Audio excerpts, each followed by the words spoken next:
Ratu tentu saja merasa senang dan pulang. Sekembalinya di istana, dirinya bertanya pada cermin ajaib. Cermin, cermin di dinding. Siapa wanita yang paling cantik di seluruh negeri ini? Cermin ajaib itu pun menjawab, Anda, ratu saya, yang paling cantik di negeri ini. malam hari tiba, para kurcaci pulang dari tambang. Putri salju tergeletak di lantai, dan dia sudah mati.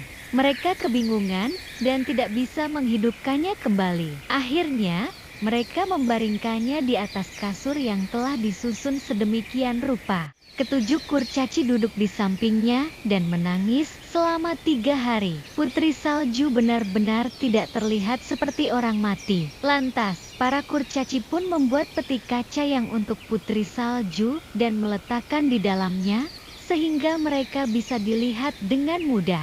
Putri salju berbaring di peti mati waktu yang sangat lama, dan dia tidak membusuk, hanya terlihat seolah-olah sedang tidur.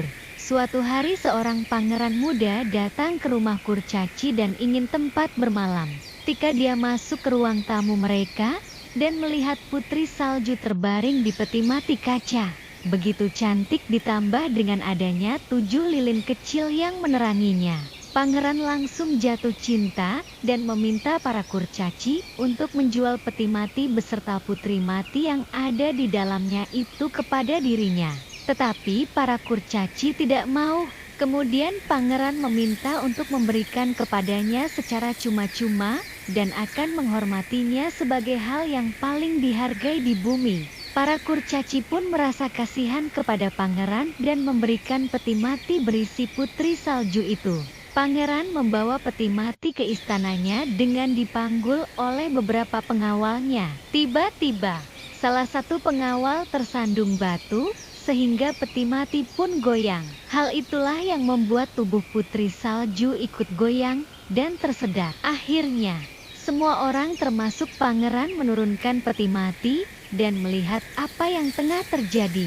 Potongan apel beracun bekas gigitan putri salju langsung terlepas keluar dari tenggorokannya, dan putri salju hidup kembali. Dia bangun dan berjalan menemui pangeran yang berada di samping dirinya dengan sukacita. Akhirnya, mereka pun melangsungkan pernikahan di istana milik pangeran dan turut serta mengundang sang ratu beserta ketujuh kurcaci. Pagi itu, sang ratu lagi-lagi melangkah di depan cermin dan berkata, Cermin, cermin di dinding. Siapa wanita yang paling cantik di seluruh negeri ini?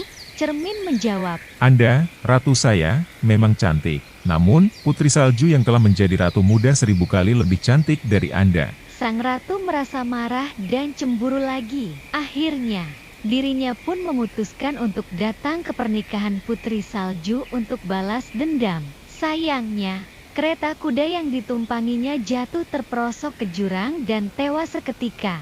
Sementara cermin ajaibnya turut pecah karena pemiliknya pun telah tiada.